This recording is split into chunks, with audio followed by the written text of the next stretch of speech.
kalau targetnya kan Indonesia Emas 2045. Iya. Gitu. Jadi Indonesia Emas 2045 juga di tengah udah mulai masuk aging population. Walaupun kita juga melihat ada banyak potensi bisnis yang dari sana. Muncul, aging population ini juga memicu potensi bisnis baru. Potensi bisnis baru yang kita sebut dengan silver economy.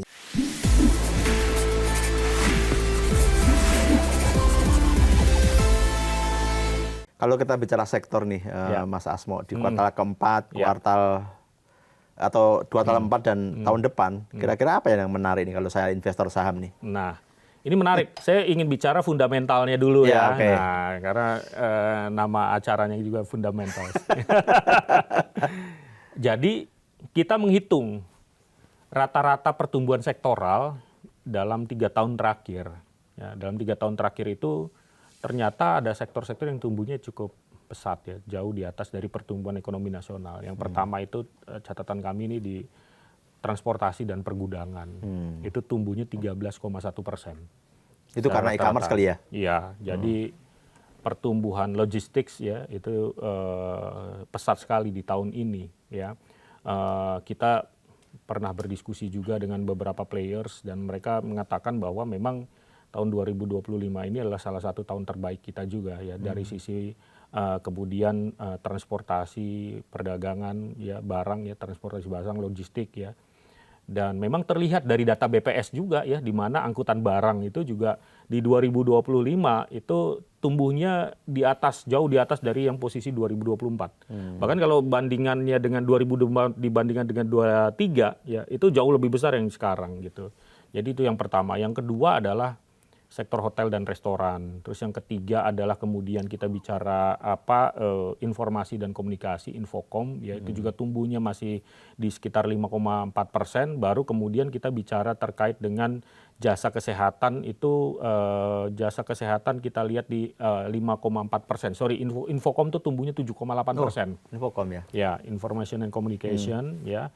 Pertumbuhannya cukup tinggi dan kemudian jasa kesehatan di kisarannya 5,4%.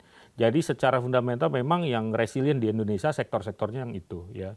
Kalau secara fundamental yang masih lagging ya pertumbuhannya hanya 2,2% itu adalah sektor pertanian. Pertanian, perkebunan dan perikanan. Saya rasa ini yang kemudian perlu juga didorong ya oleh pemerintah dan ini memang sesuai juga dengan program Presiden Prabowo ya, bahwa program pemerintah untuk mendorong sektor agriculture. Jadi kalau dari sektoral sebenarnya masih relatif inline, masih di sektor-sektor yang berkisar di tersebut ya. Perbankan sendiri memang kalau kita lihat ya tentu saja perbankan pertumbuhan kredit tergantung dari pertumbuhan juga dari kondisi sektorialnya juga gitu ya. Demand atau permintaan dari kredit ya dari sana juga gitu ya. Saya rasa kalaupun tumbuh masih relatif istilahnya tuh di low double digit ya kisarannya ya. Low double digit tuh berapa sih? Ya 10-12% misalnya atau antara 9-11% seperti itu pertumbuhan untuk yang kreditnya. Gitu. Kalau tahun depan kita bicara instrumen investasi, saham menarik? Saham saya rasa masih akan sangat menarik karena kan kalau growth-nya tinggi ya suku bunga turun, inflasi stabil, mestinya indeks saham akan lebih tinggi lagi gitu ya. Memang saya belum menghitung ya berapa target indeks harga saham gabungannya. Belum 36.000 lah. Ya, 36.000 kalau misalnya terjadi massive capital inflows ya, foreign capital inflows ya ke pasar saham itu pun mungkin juga belum touch itu. Tapi kalau misalnya banyak foreign capital inflows ya, saya rasa itu akan mendorong harga saham kita lebih agresif lagi. Sampai dengan saat ini kan kalau kita lihat dari datanya ya, coba saya cek data yang terkini itu data outflows-nya tuh masih cukup tinggi di pasar saham kita ya. Jadi kalau per data sekarang itu per 31 Oktober stock market kita itu masih ada net outflow 41,8 triliun year to date. Tapi kalau bonds-nya sudah inflows memang 3,9 triliun year to date. Jadi total tuh sekarang masih net outflow ya 37,9 triliun. Tahun lalu net inflow ya 50 triliun gitu. Jadi ini yang kemudian memang membatasi juga di harga saham gabungan kita gitu ya. Yang kedua saya rasa juga karena saham-saham yang fundamental bagus sebenarnya perbankan juga masih belum recover nih harganya gitu ya. Bisa kita bayangin tuh kalau misalnya itu recover tuh, saya rasa udah terbang lagi tuh ya. Paling nggak 10.000 kita. harusnya gampang ya. Iya, ya coba kita lihat aja di tahun ini kan yang saham fundamental bagus ya, bank-bank ya itu masih relatif ya underperformers juga gitu. Iya, dibanding yang lain gitu kan. Dibanding yang lain. Tadi sebelum kita bicara di studio ini, saya ngobrol dengan Mas Asmo, ada satu yang menarik menurut saya. Soal aging population.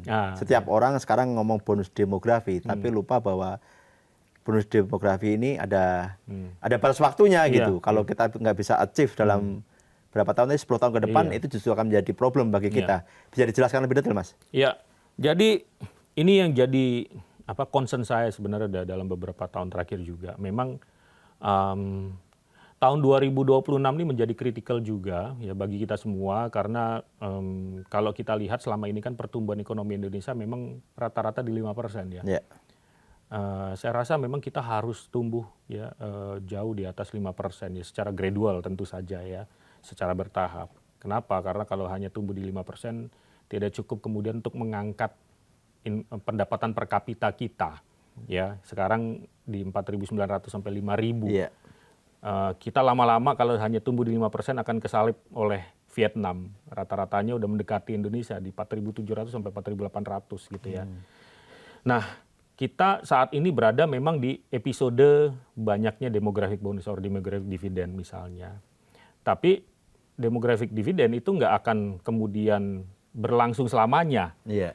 Ya, saya coba meng-quote apa yang sudah dihitung kemudian oleh teman-teman di demografer misalnya dan analisis berbagai lembaga di dunia ya terkait aging population dan juga kemudian naiknya kemudian dependency rasio ketergantungan ya.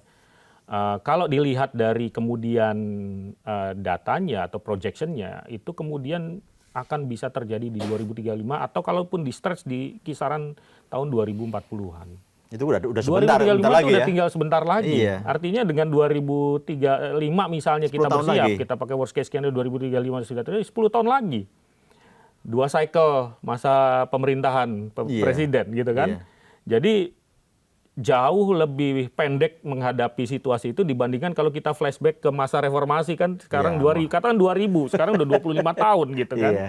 Jadi makanya perlu kemudian kita persiapkan berbagai hal ya fundamental, bukan hanya kemudian kita berpikir dari sisi jangka pendek tapi jangka medium dan long termnya ya yang konsisten, kebijakan yang konsisten menjadi semakin penting. Apa saja kita bayangin kalau ketika aging population-nya terjadi ya tentu saja usia produktif tadi yang orang Indonesia misalnya kalau hari ini menanggung dari usia produktif menanggung 2 orang usia tidak produktif, mungkin saja ketika terjadi aging population usia tidak produktif kan semakin tinggi ya, semakin banyak. Jadi satu orang usia produktif bisa saja menanggung kemudian 4 orang usia tidak produktif.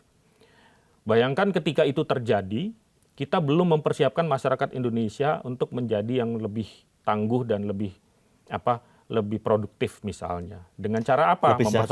Lebih sejahtera misalnya. Dengan cara apa? Mempersiapkan pendidikannya, mempersiapkan kesehatannya, mempersiapkan kesejahteraannya ya dengan well planning dan lain sebagainya. Karena nanti ketika itu terjadi, ya tentu saja dengan income yang terbatas tanggungannya jadi lebih banyak.